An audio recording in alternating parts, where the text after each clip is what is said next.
Oi, gente, boa noite. Hoje vou dar início à nossa apresentação. Nós iremos falar sobre servidões prediais. O nosso grupo é composto por mim, Giovana, Luiz Felipe e o Gabriel. Servidão predial é um direito real sobre a coisa alheia, pelo qual o prédio imóvel, chamado serviente, aumenta a utilidade ou facilita o uso de outro prédio vizinho, chamado dominante. Em outras palavras, é quando um imóvel precisa usar parte do outro para aproveitar melhor a sua função. É só uma observação que quando eu falo servidão predial, prédio não significa edifício, mas qualquer imóvel. Agora eu vou falar a diferença de imóvel dominante e imóvel serviente.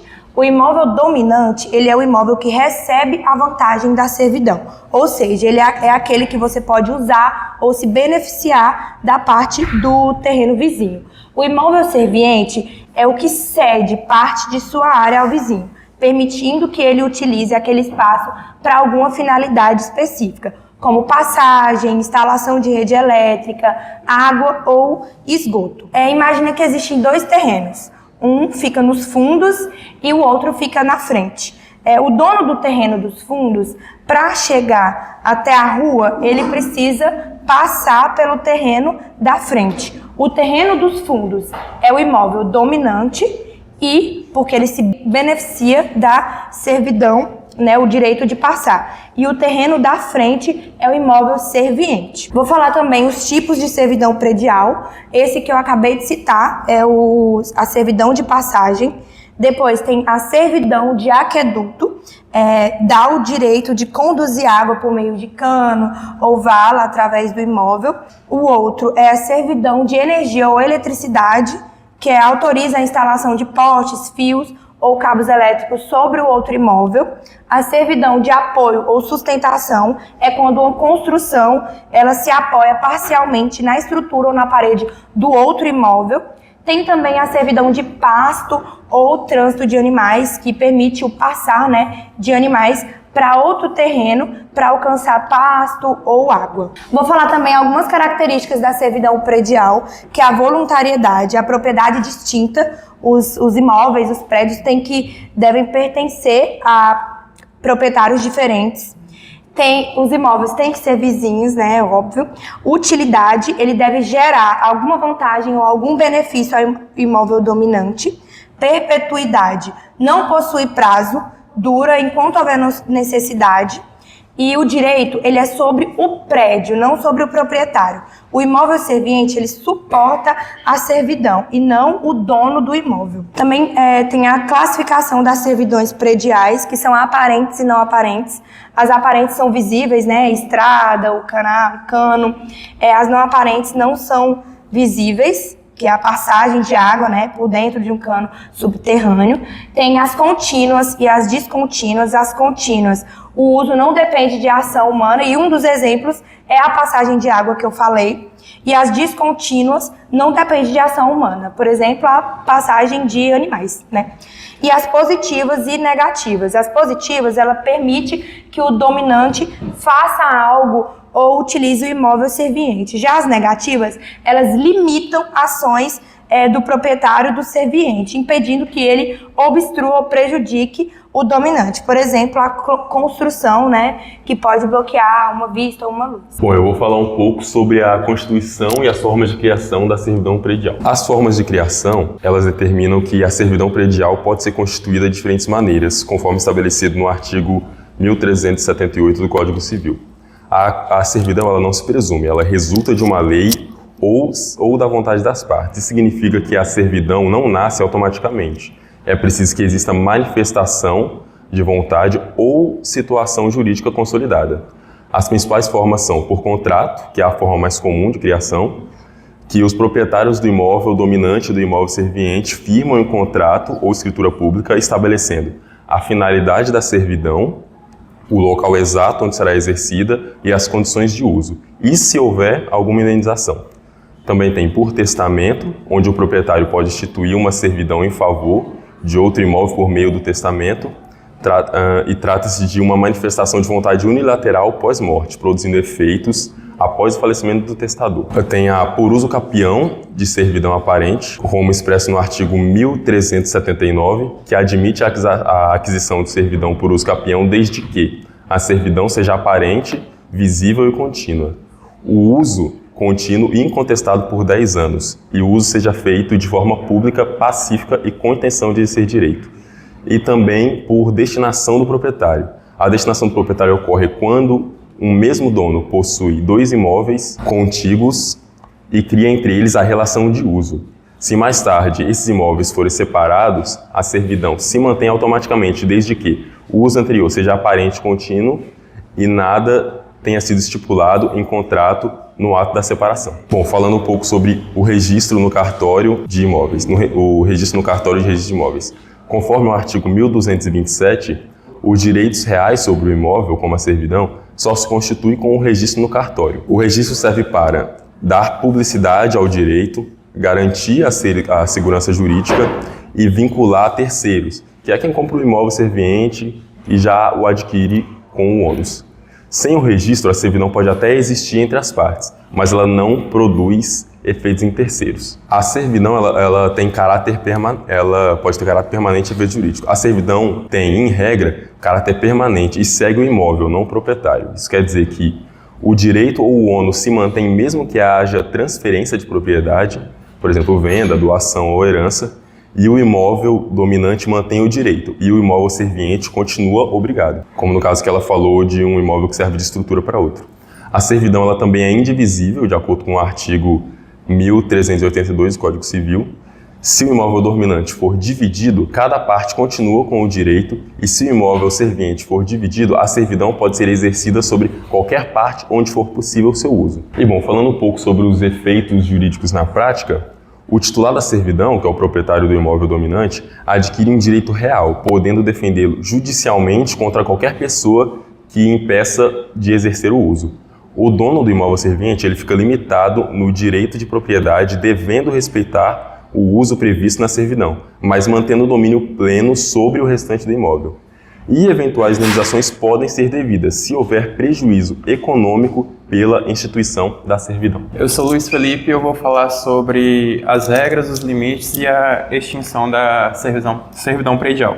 O primeiro ponto a ser falado é que a servidão predial ela é um direito real que precisa ser registrado em cartório de forma oponível, que serve como uma garantia de que ela pode ser utilizada. O que significa oponível? Que ela serve contra todos, ela tem um efeito erga omnes. Ela não precisa de um terceiro para que ela seja efetivada. Pode-se falar também que a servidão predial ela é um desdobramento da função social que está lá no nosso artigo 5º, porque a função social fala que cada imóvel tem que ter uma função que beneficie toda a sociedade. Então a servidão predial que é prevista no Código Civil é uma forma de dar uma função social para um terreno que, por exemplo, não teria acesso ao lago, não teria acesso a uma rodovia, porque teria um outro terreno na sua frente que impossibilitaria a sua passagem. E também o desdobramento do princípio da solidariedade, onde os dois proprietários são solidários entre si e ajudam um ao outro a seguirem. A servidão predial, como eu falei, tem que ser registrada em cartório, e as regras de uso são o seguinte: elas existem para beneficiar o imóvel dominante sob o imóvel serviente. O imóvel dominante é o imóvel que está recebendo aquela benfeitoria, aquela vantagem em cima do imóvel serviente, que é o imóvel que oferece a possibilidade de passar uma estrada, de passar uma linha de energia elétrica, de passar um aqueduto, uma passagem e coisas afins. Então, as servidões prediais existem para beneficiar o imóvel dominante e não proprietário em si. Por isso, quem tem a servidão deve usar de forma moderada. Não significa que se você tem uma servidão predial, você pode utilizá-la da forma que você quiser, sempre conforme o que foi definido no título, seja em escritura, sentença ou em testamento. O dono do prédio, o serviente, é aquele que oferece a servidão predial, não pode impedir o uso do imóvel dominante, mas pode exigir que ele seja o menos prejudicial possível. Já as despesas da conservação ficam em regra a cargo de quem se beneficia da servidão, ou seja, o proprietário do prédio dominante, que é aquele que usufrui daquela vantagem, daquela qualidade que ele está tendo. Por exemplo, se o vizinho tem um direito de passagem, ele pode usá-lo, mas deve manter o caminho em boas condições e não ampliar além do necessário. Por exemplo, abriu-se um caminho de passagem até um córrego que tem no fundo de uma propriedade que você, para acessar, você precisa passar pelo meio da propriedade, então o proprietário permitiu a passagem a pé. E aí, depois de um tempo, você alargou aquela estradinha para conseguir passar de moto, passar de carro. Isso, se não foi acordado anteriormente com o proprietário, ele pode impedir o seu uso porque você quebrou o acordo com ele.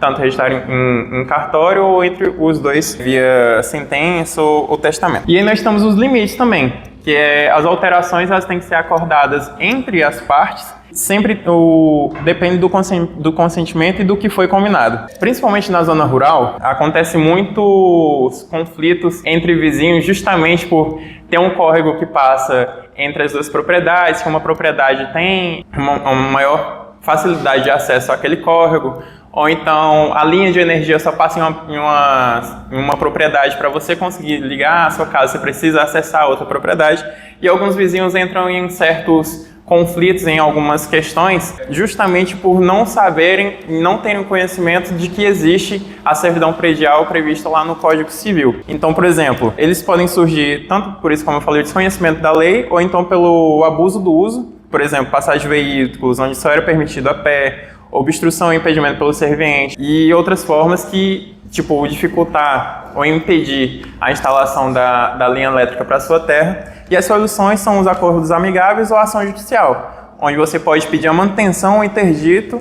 ou a declaração daquela servidão predial. Quando o direito de um começa a interferir no sossego ou na utilidade do outro, nasce o conflito da vizinhança. E aí, quando que surge a extinção da servidão?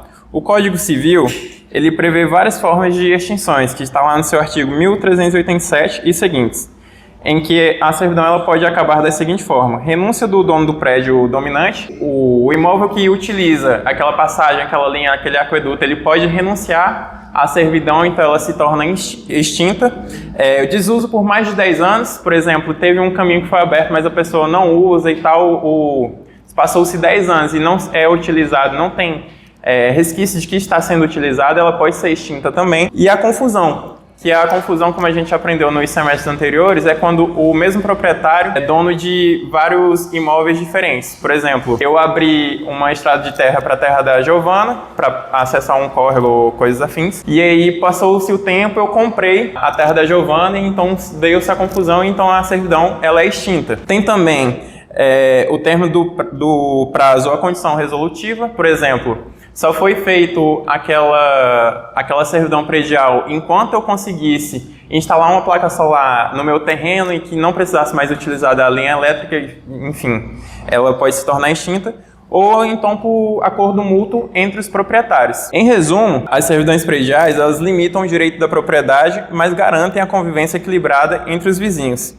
E o essencial é que o seu uso seja moderado, respeitando os limites legais e a cooperação mútua para evitar conflitos e preservar o bom uso da propriedade. Eu trouxe aqui um exemplo real, uma decisão do Supremo Tribunal de Justiça, em que foi-se julgado o seguinte: a abertura de via alternativa leva a turma a negar a reintegração de servidão de passagem extinta. O que aconteceu aqui? Existia uma rodovia que passava em frente às propriedades e tinha assim um acesso dessa rodovia para a propriedade serviente e para a propriedade dominante. Só que esse acesso passava ao lado da sede do imóvel serviente. Então o que acontece? Passou-se o tempo e o dono ficou incomodado porque muitas pessoas desconhecidas estavam passando ao lado da casa dele. O que ele fez? Ele tirou aquele caminho que passava ao lado da casa dele, jogou para o lado, às margens do imóvel dele, mesmo assim dando acesso para o outro vizinho. Só que o outro vizinho já tinha aqui um chiqueiro, tinha uma